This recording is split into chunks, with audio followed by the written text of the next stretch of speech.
Hello and welcome to episode number 4 of Innovations in Business Technology, recording on Monday, October 9th, 2017, Columbus Day. Thank you for joining us, and our topic today is going to be network monitoring. I know for some of you, not the most sexy topic, but there is a lot to unpack when it comes to why this is such a critical topic for business. And a lot of companies don't realize how much of an impact it can make for a relatively low overall investment. The reason I wanted to cover that today is because of all the things that a small to medium business can do to maximize the return on investment that they get with their own network environment. 24/7 network monitoring is probably the most effective and the biggest bang that you're going to get for your buck. So let's talk a little bit about what is network monitoring, and I'll try to be pretty brief on that. But obviously, network monitoring means monitoring your routers, your switches, virtual servers, wireless devices, applications, monitoring them in the cloud, monitoring them in your, as I said, in your virtual servers or in your, on-premise servers, and maintaining monitoring of all of that interaction 24/7.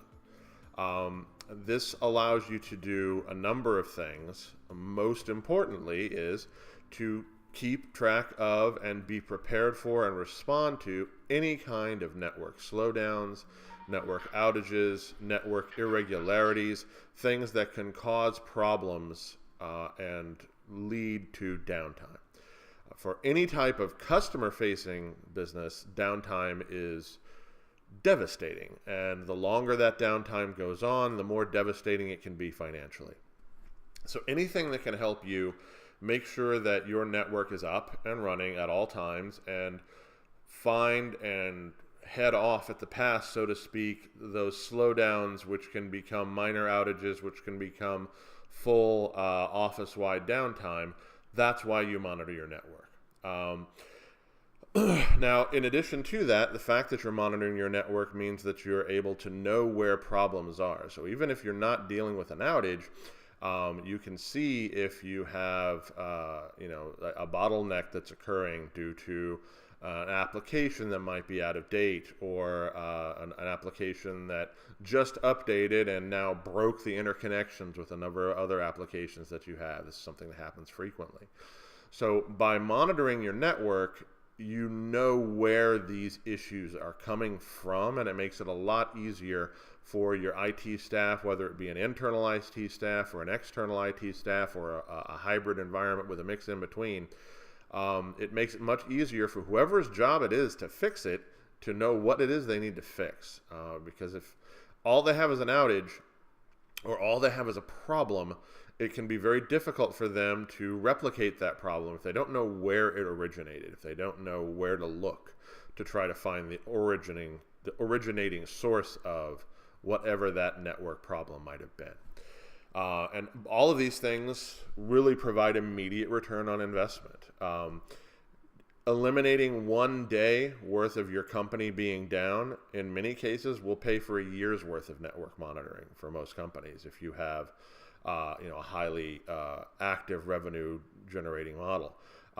Even if it's not, even if you're not that dependent on your network, over the course of a year, every little outage, every slowdown, every network problem that's avoided allows you to do your job, do your business, do whatever that your company's business model is all the time without those delays.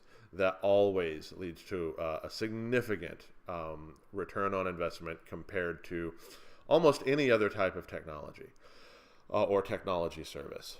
And because of the advances now in software technology that enable network monitoring to be done across the board by one person now can monitor with highly automated software dozens of networks and maintain immediate response time. Now, in most cases, most small companies don't have the money to hire that 24/7 network monitoring individual who's going to be there all the time. And or obviously if it's 24/7, you need a team of people. You need at least 2, 3, 4 individuals who are going to be providing redundancy and backup. And unless you're a very large company, you don't have extra space for an extra 4 IT guys. But it's not necessary, because there's a very large number of companies that offer 24/7 network monitoring. There's companies that do it as a service. There's companies that, our sponsor Atlantic IT is one of many IT companies that provides highly reliable 24/7 network monitoring. And so, if you're in the New Jersey area, hit them up. They're a perfect individual to reach out for on that. If you're not here in New Jersey, Pennsylvania, or Delaware, there's guaranteed to be any number of local companies with that same level of reputation and quality that can provide you that service. If you're a company big enough to maintain your own internal 24/7 network monitoring, then you're in good shape already. But in a lot of cases, even larger companies can find that it's far more cost effective to outsource that monitoring.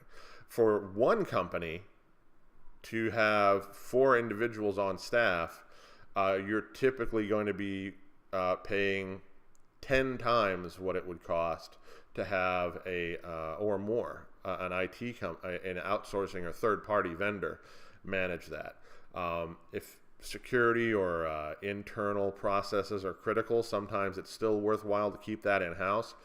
But any company that doesn't have someone monitoring, an external company that's handling that monitoring, should at least consider that on a price model, simply because for the third-party vendor, they're monitoring dozens of networks. So, of course, they're going to have a staff of people that are going to be there 24/7, because they don't need to justify the expense of that network monitoring professional with just one client or just one company. So that spreads out that. It's very similar to the insurance model. You're spreading the risk over a pool.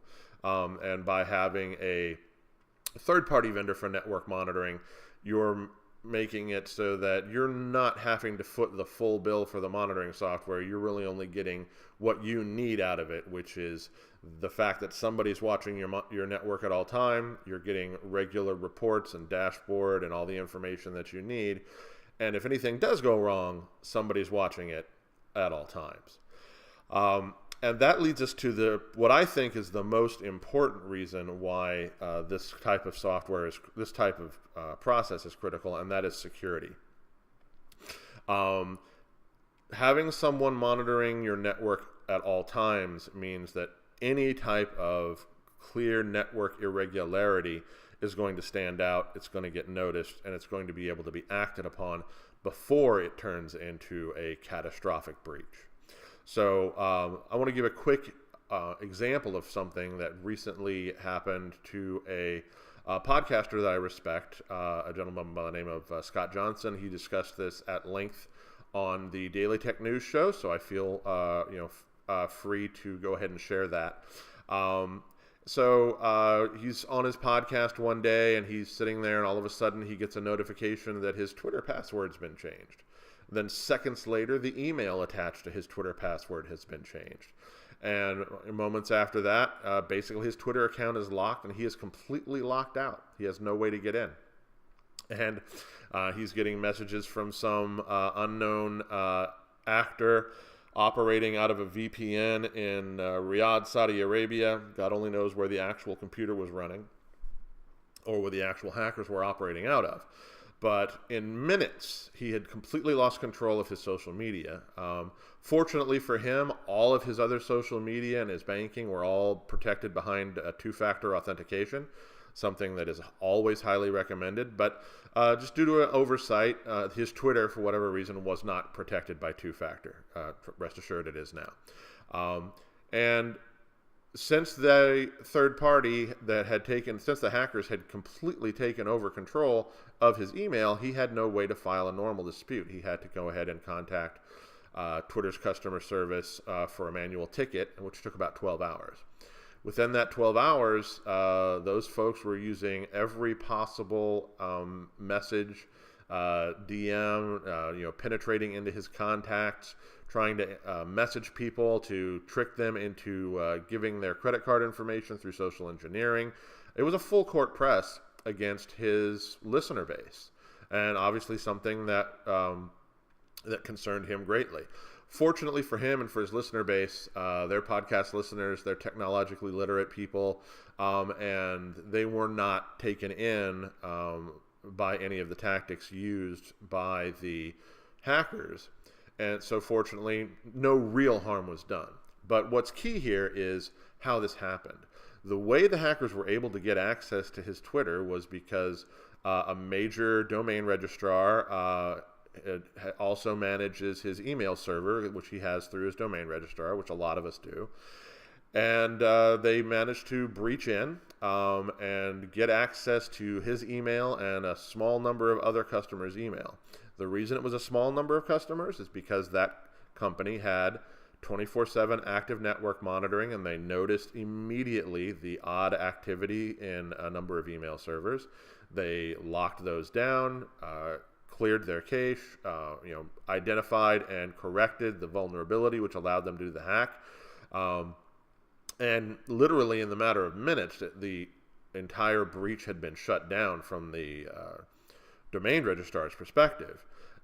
This meant that what would have been a breach of thousands or hundreds of thousands or even millions of customers was turned into a breach of a dozen or so customers.